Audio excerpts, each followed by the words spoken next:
Hello everyone, JEE advance 2022 जो 28 अगस्त यानी कि आज हुआ है। तो अभी जेई ने तो पेपर रिलीज नहीं किया है, बट मेमोरी बेस्ड पेपर आपके सामने यहाँ पे डिस्कस कर रहा हूँ मैं। और अभी मैथमेटिक्स के दो वीडियोस आप देख सकते हैं यूट्यूब चैनल पे रिलायबल कोटा के, कि 1 to 5 और क्वेश्चन नंबर 6 to 9। अब मैं क्वेश्चन नंबर 10 ऑनवर्ड्स आपको डिस्कस करूंगा। ये जो क्वेश्चंस हैं, जैसा कि मैंने बोला कि मेमोरी बेस्ड हैं, तो हो सकता है कि डेटा में थोड़ा बहुत मिसमैच हो। ये भी मुझे नहीं पता है कि ये क्वेश्चन पेपर 1 में था या पेपर 2 में था, बट हाँ, अगर अपन बच्चों से जो इंटरेक्शन होने के बाद पता चला है कि हाँ ऐसा कोई क्वेश्चन जेई के पेपर में आया था, क्योंकि बच्चों को बहुत क्यूरियोसिटी होती है जानने की भाई मेरे कौन से क्वेश्चन सही हुए और कौन से गलत हुए। और जो बच्चे अभी 12th क्लास में हैं, जो नेक्स्ट ईयर जेई देने वाले हैं, उनके लिए भी ये बहुत इंतजार होता है उन्हें भी कि जेई का पेपर हो और हमें पता चले इस बार कैसे क्वेश्चंस पूछे गए, जिससे हमें नेक्स्ट ईयर का भी थोड़ा बहुत आइडिया लगता है। तो ट्राई करते हैं अपन इसका डिटेल डिस्कशन का। तो देखिए, पहला क्वेश्चन मतलब कि 10th question in fact, consider two arithmetic progressions having first term L1 and W1 respectively, ठीक है, and common difference D1 and D2। दो एपीज आपको दे रखी हैं, उसका फर्स्ट टर्म और कॉमन डिफरेंस हमें पता है, D1 D2 भी दिया रखा है। देखिए, we define AI to be area of a rectangle whose length is Li and width is Wi। मतलब अपन ये कह सकते हैं कि AI, बहुत साधारण सी बात है, AI is equal to Li into Wi, है ना, अपन ये बोल सकते हैं। अच्छा, A51 मतलब आप ये बोल सकते हो कि A51 का मतलब हो गया कि L51 इंटू W51, है ना, और माइनस A50 यानी कि L50 W50 इज 1000। तो अपने से ये वैल्यू पूछी गई है, ठीक है। तो एक तो तरीका ये हो सकता है कि हम A51 पूरा कैलकुलेट कर लें, तो कर लेते हैं। A51 हमारे पास हो गया L51, मतलब सीरीज का 51th टर्म, तो वो अपने पास कितना आ जाएगा, L1 मतलब A plus n-1 into D। देखिए, पहली AP का कॉमन डिफरेंस D1 है, ये हमारा Li हो गया, यानी कि L51 हो गया, मल्टीप्लाइड बाई W51। तो W51 जो हमारी दूसरी सीरीज है उसका 51 टर्म, तो अगर उसका पहला टर्म देखें तो W1 प्लस 50 D2, ये देखिए ये आपका A51 आ गया। और माइनस अगर A50 करते हैं यानी कि L50, तो पहली सीरीज का 50th टर्म यानी कि L1 प्लस 49 D1 और इंटू W50, तो दूसरी सीरीज का 50th टर्म, तो देखिए ये हो गया W1 plus 49 into D2 and this is 1000। बहुत ही साधारण सा क्वेश्चन, आप देख सकते हैं, कुछ भी एफर्ट नहीं डाले हैं अपन ने, इसमें सिंपल वैल्यूज पुट की हैं। देखिए, यहां से अगर आप इसे कैलकुलेट करते हैं तो L1 W1 नलीफाइड हो जाएगा। यहां पर देखें अगर, तो 50 L1 D2 50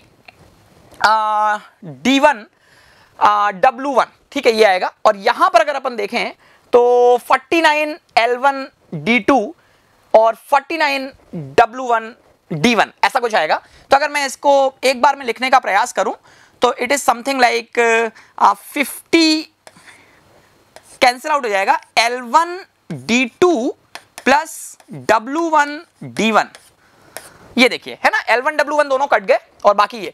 फिर इसके बाद देखिए 50 square D1 D2 minus 49 square D1 D2, तो अपन लिख सकते हैं कि प्लस D1 D2 और 50 स्क्वायर माइनस 49 स्क्वायर, ए स्क्वायर माइनस बी स्क्वायर लगा देते हैं, तो ये हो गया 99, है ना, A plus B A minus B 1000।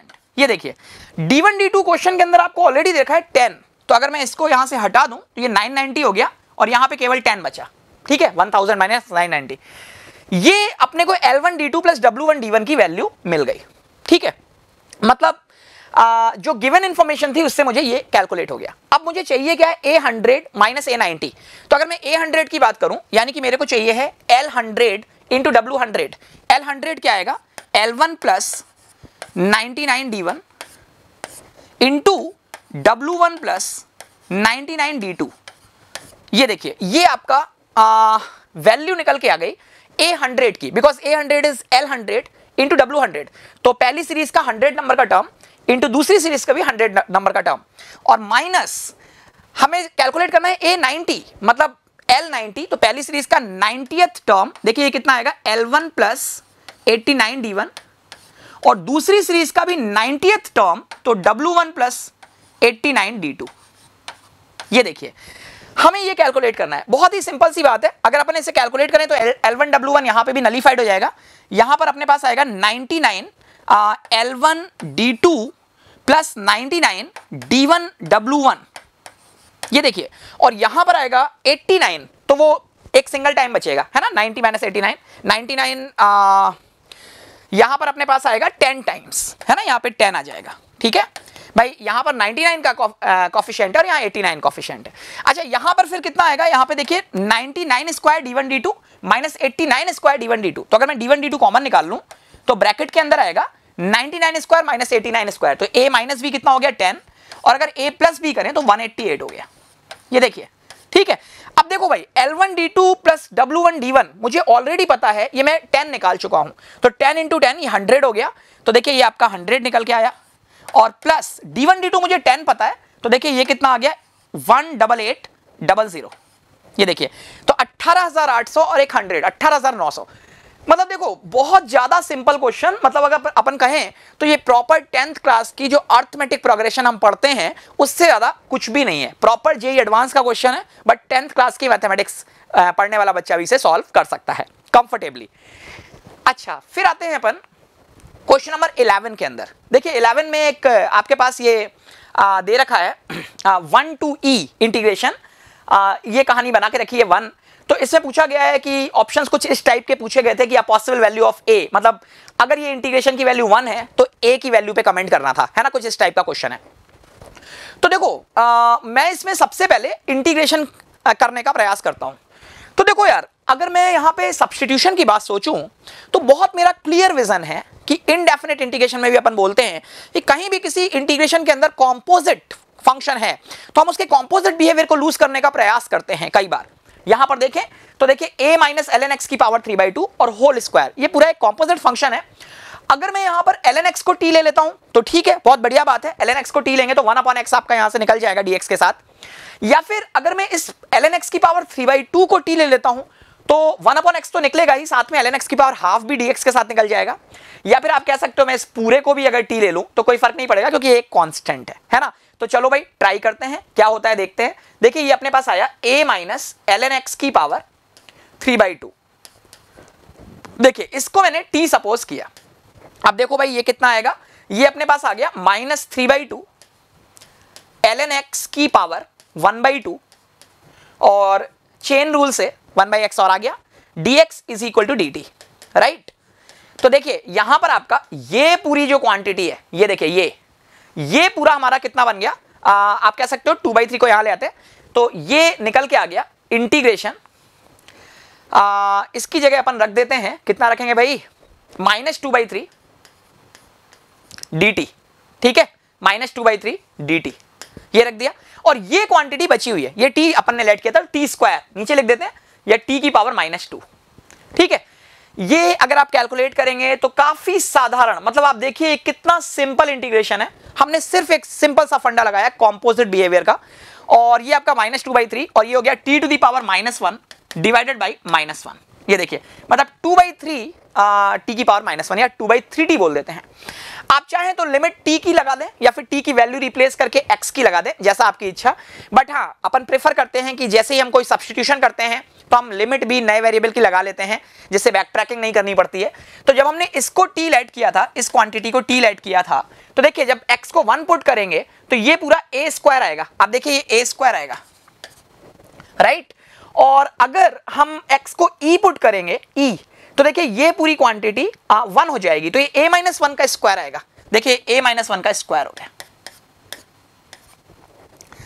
है ना। ये देखिए, और जैसे ही ये लिमिट आपने यहां पे अप्लाई की तो देखिए ये t को मैं नीचे लिख देता हूं, तो लिमिट अप्लाई करने के बाद 2/3 और ये हो गया 1/a-1 का स्क्वायर -1/a स्क्वायर। ये देखिए ये आ गया, और ये क्वेश्चन के अंदर आपको ऑलरेडी 1 दे रखा है। देखिए बहुत ही सिंपल वे में आप इसे देख सकते हैं, ये सॉल्वेबल इक्वेशन है, आप इसे सॉल्व करके a की वैल्यू निकाल सकते हैं। और a की वैल्यू पे ही कमेंट करना था, possible value of a is an integer. इस इक्वेशन को सॉल्व करके अगर आपको a इंटीजर मिलता है या फिर इररेशनल मिलता है या फिर सारे के सारे इमेजिनरी रूट्स मिलते हैं तो हमें वो कमेंट करना है, ठीक है। तो देखो बहुत ही सिंपल क्वेश्चन इंटीग्रेशन के अंदर आपने देखा। फिर आते हैं नेक्स्ट क्वेश्चन के अंदर। देखिए consider the parabola y square is equal to 4x, conic से रिलेटेड ये question. Point P is this and S is its focus. तो देखो भाई कोऑर्डिनेट का जो अगर अपन शुरुआत बोलें तो वो है कि भाई हम सबसे पहले एक डायग्राम बनाएं। तो एक प्रॉपर डायग्राम बनाने का प्रयास करते हैं। ये देखिए y square is equal to 4x, ये मेरे पास पैराबोला हो गया, ठीक है। और -2,1 यहां पे कहीं होगा, ये देखो भाई, ठीक है। यहां से मैंने S फोकस है, जैसा कि फोकस दिख रहा है, y square equal to 4ax, a की वैल्यू 1 है तो फोकस 1,0 हो गया। आगे बढ़ते हैं। 2 टेंजेंट्स फ्रॉम पॉइंट P, इस पॉइंट को अपन ने P बोला है, यहां से मैंने एक टेंजेंट ये बना दी और एक टेंजेंट ये बना दी, ठीक है। ये अपन ने ड्रॉ की। सपोज ये वाला पॉइंट मेरा P1 है और ये पॉइंट P2 है। मैं किसी को भी P1 P2 ले सकता हूं, क्योंकि क्वेश्चन में हो सकता है मेंशन किया गया हो कि P1 का y कोऑर्डिनेट पॉजिटिव है या P2 का y कोऑर्डिनेट पॉजिटिव है, तो हम P1 P2 उस हिसाब से लेंगे। बट जो क्वेश्चन हमें रिट्रीव हुआ है उसमें ऐसा कहीं पे मेंशन नहीं है कि P1 P2 का y कोऑर्डिनेट कैसा है, तो मैं किसी को भी P1 और किसी को भी P2 बोल सकता हूं, ठीक है। अच्छा अब देखो एक बात मुझे पता है कि एक आउटसाइड पॉइंट है, मुझे टेंजेंट ड्रॉ करनी है पैराबोला पे, तो ये पॉइंट क्या होगा, पॉइंट ऑफ कांटेक्ट क्या होगा, बहुत बेसिक फंडामेंटल चीजें हैं, हम निकाल सकते हैं P1 भी और P2 भी, राइट। आगे बढ़ते हैं। Foot of the perpendiculars are drawn from P on SP1 and SP2। मतलब देखिए ये एक लाइन SP1 हो गई और ये एक लाइन SP2 हो गई।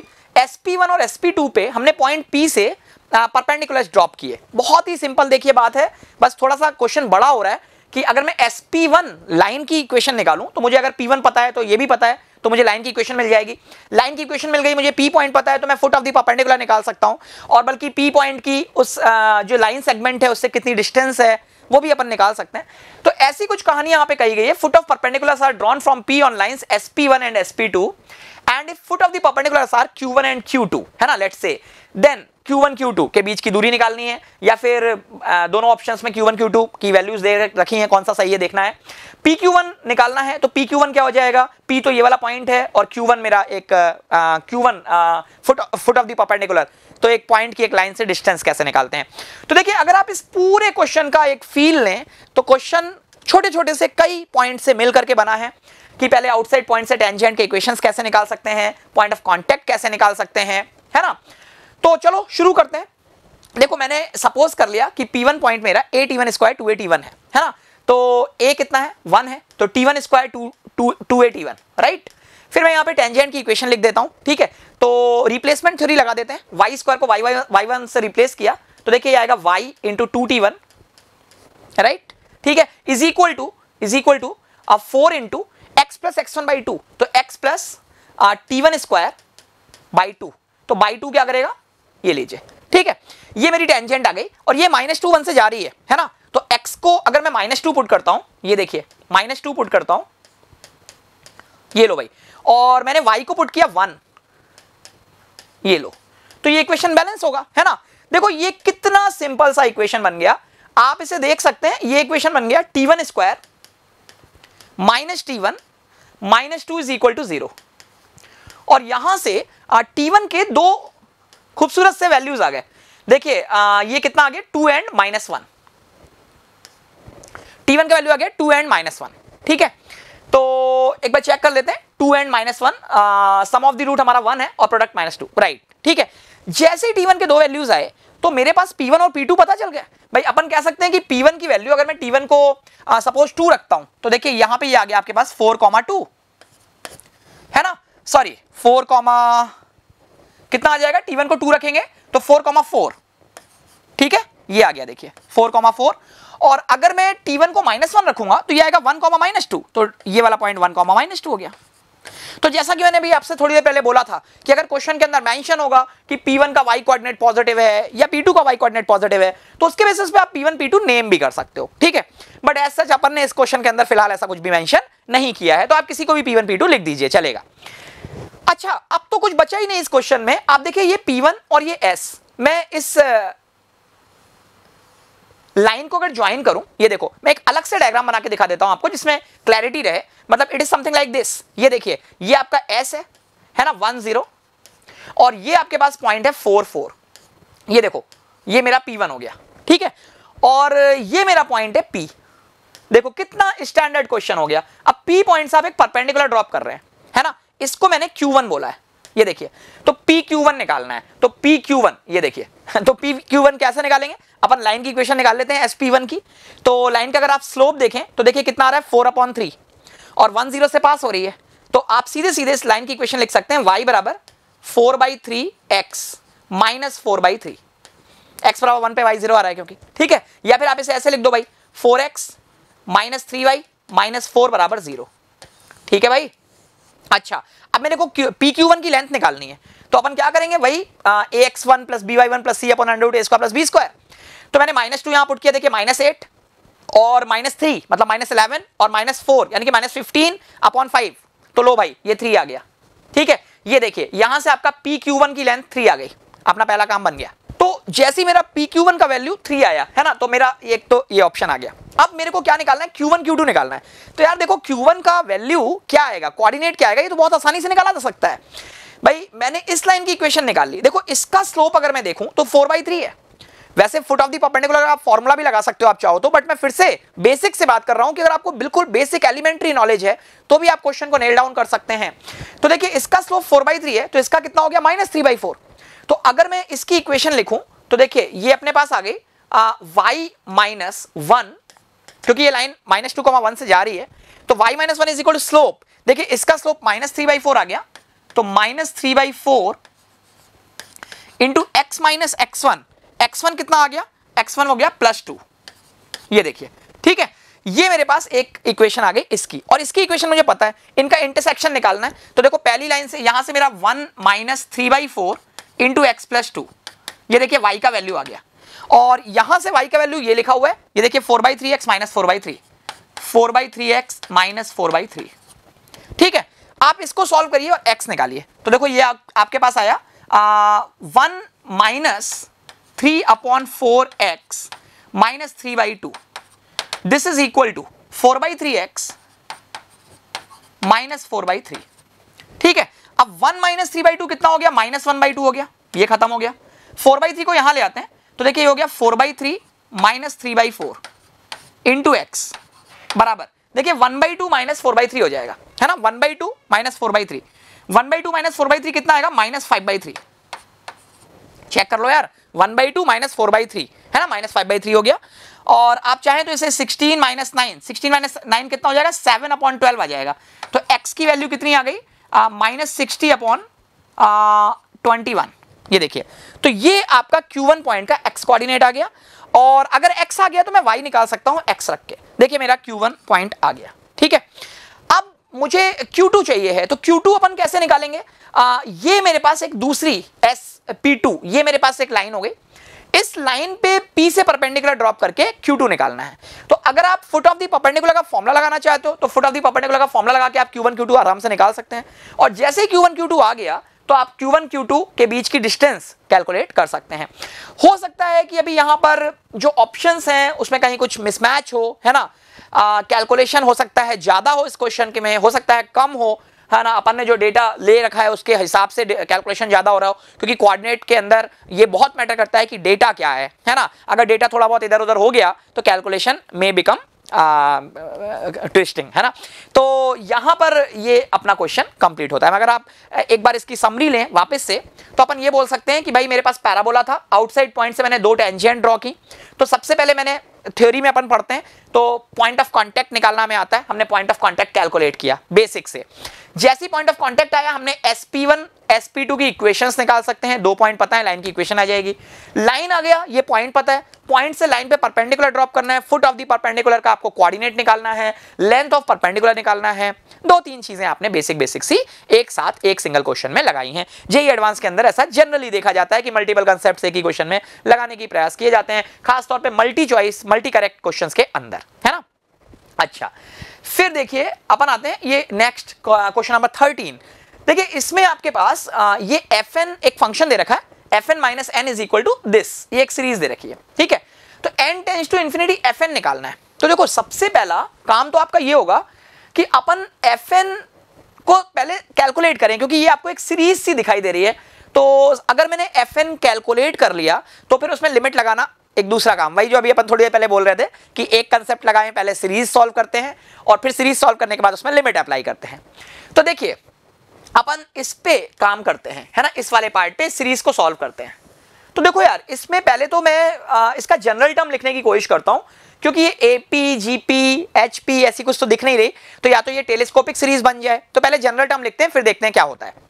तो जनरल टर्म के लिए अपन क्या कर सकते हैं, देखो -3n² तो सब में आ रहा है, 16 32 48, मतलब यहां से मैं एक बात बोल सकता हूं कि ये सीरीज बन गई मेरी। अगर मैं इसका सम ऑफ एन टर्म्स देखूं राइट साइड का, ठीक है भाई, चेक करना। तो ये अपने पास कितना आ गया, 16 इंटू एन, ये देखो है ना, 16 इंटू 1, 16 इंटू 2, 16 इंटू 3, लास्ट में आपका -3n² भी आ गया। ये देखिए, अब इस पे थोड़ा सा काम करना है। देखो 5n n -3n, ये हमारी क्या है, ये एक एपी बन रही है। अगर आप कोफिशिएंट को देखें तो 5 फिर 1 4 कम हुआ, फिर 1 और फिर -3 4 और कम हुआ। तो इसको आप ऐसे अगर बोलो कि एक लिख के दिखाता हूं मैं आपको। मान लो आपने कहा कि भाई 5 1, इसका जनरल टर्म क्या होगा, तो a plus n -1 into D कितना है, -4। देखिए ये कितना आ गया अपने पास, 9 -4n, ये देखिए है ना। आप देखिए n को 1 पुट करिए आपको 5 मिलेगा, n को 2 पुट करिए आपको 1 मिलेगा।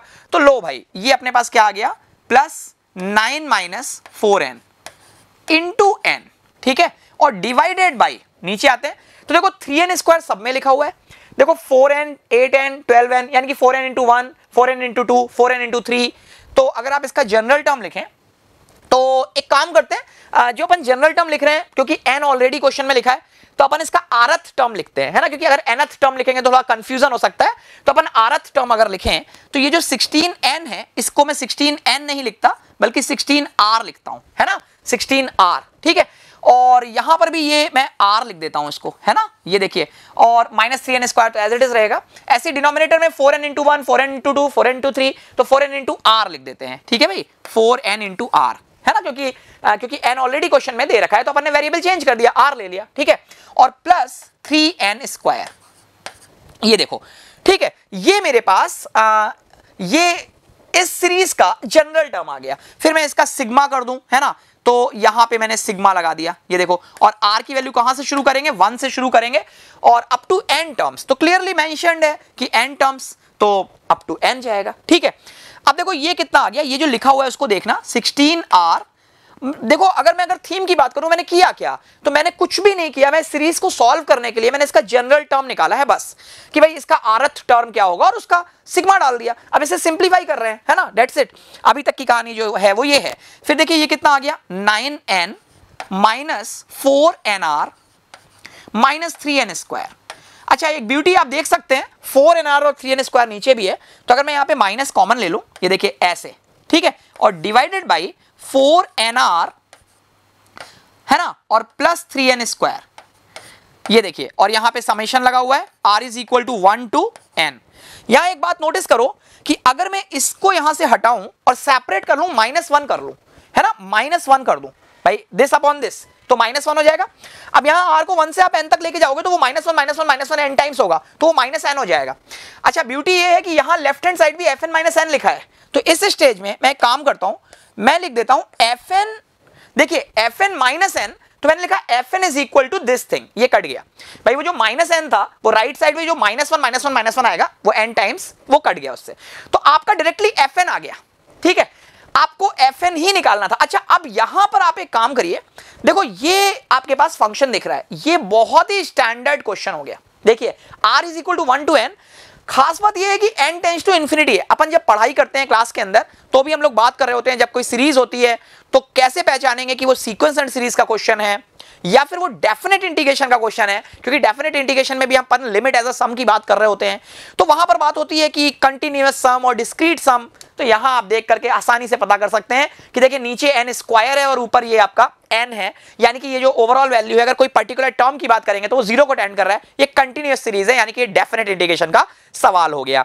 जैसे ये डेफिनेट इंटीग्रेशन का सवाल हुआ तो अब मैं यहां पे क्या करूंगा, मैं यहां पर सीधे सीधे r बाई n का फंक्शन बनाऊंगा अंदर, है ना, function of r by n, और 1 बाई n बाहर निकालूंगा। तो सिंपल मैंने यहां पे n कॉमन निकाला न्यूमरेटर से, तो देखिए 16 r बाई n को अपन क्या लिखते हैं, x लिख देते हैं, ठीक है, प्लस 9, ये देखिए डिवाइडेड बाई नीचे कितना आएगा, यहां से मैंने n कॉमन निकाला था, ठीक है, अब यहां से मैं n स्क्वायर कॉमन निकालूंगा तो देखिए कितना आएगा 4r बाई n, यानी कि 4x, और यहां से भी n स्क्वायर कॉमन निकाला है तो प्लस 3।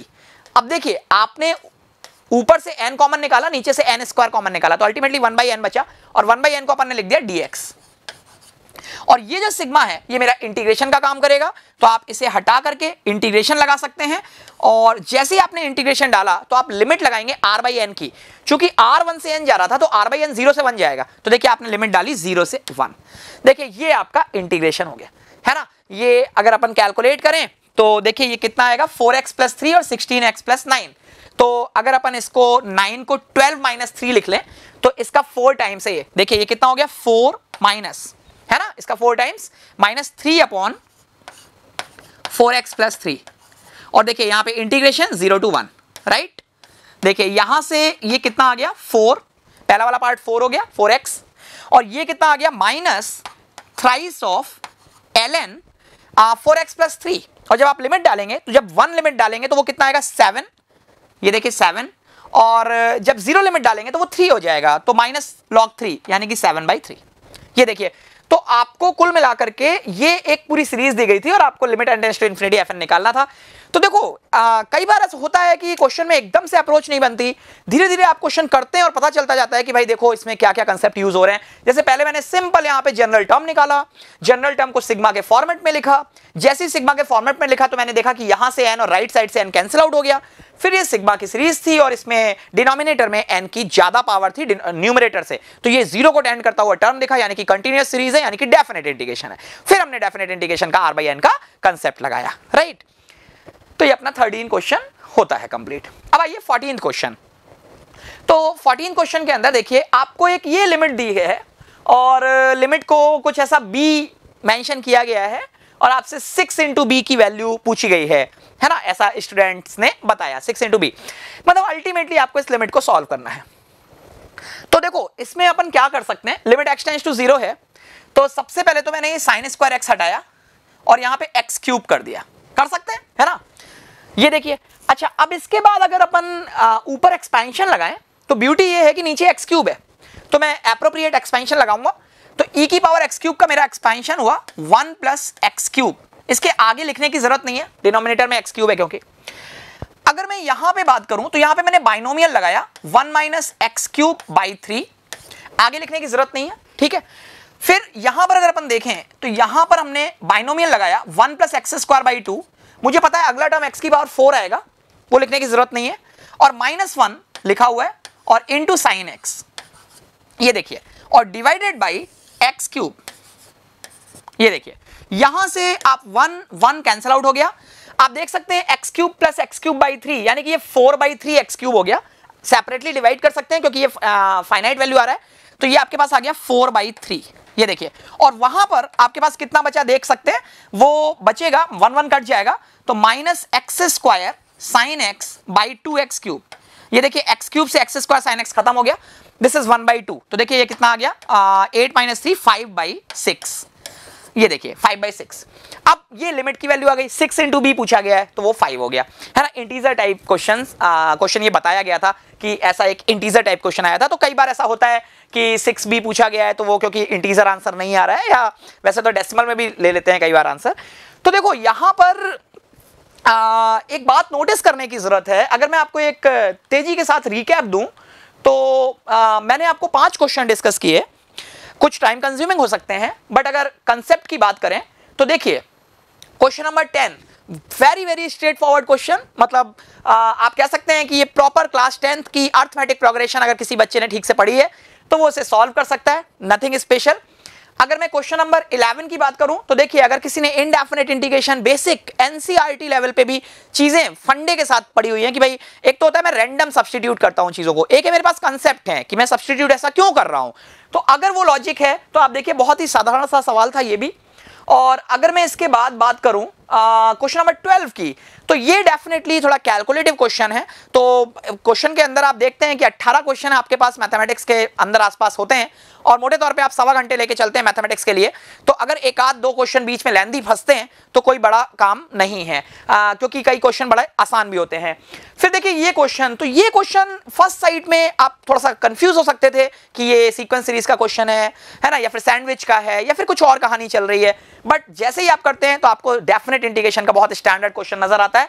और 14th क्वेश्चन का तो कहना ही क्या है, ये तो बहुत ही साधारण सा सवाल है। मतलब आप देखिए इन 5 सवालों में एक सवाल लेंदी था केवल, वो कोनिक वाला, बाकी लेंदी भी नहीं है और क्वेश्चन काफी स्ट्रेट फॉरवर्ड है, आप आसानी से कर सकते हैं अगर कंसेप्चुअल क्लैरिटी आपके अंदर है तो टेक अवे इस वीडियो से आप ये ले सकते हैं कि जेई की प्रिपरेशन जो हम कर रहे हैं उसमें हमें कंसेप्चुअली स्ट्रांग होना बहुत जरूरी है।